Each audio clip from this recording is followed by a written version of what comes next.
Big calculator मध्ये tyre level check करताना आपल्याला लक्षात येईल की टायर लेवल हा ऑप्शन हे बघा इथे दिलेला आहे.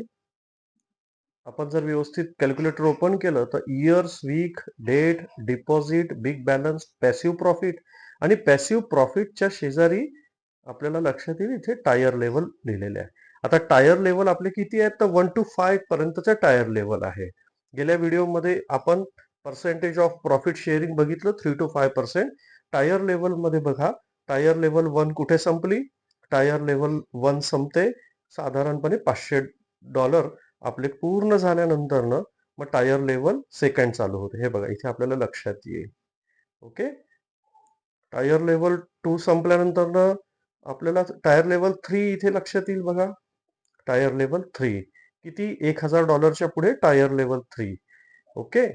Tyre level 4 and tyre level 5. आता टायर लेवल 4 कुठे संपली आपल्याला? टायर लेवल 4 संपली $10,000 पुढे आपल्याला टायर लेवल 5 मध्ये पोहोचतो आपण. टायर लेवल 5 म्हणजे 5%, म्हणजे जर्नी जी चालू होते ती 3% पासून ते 5% पर्यंत प्रॉफिट शेअरिंग आपल्याला मिळतं आणि हे fully automatic generated passive earning calculator आहे.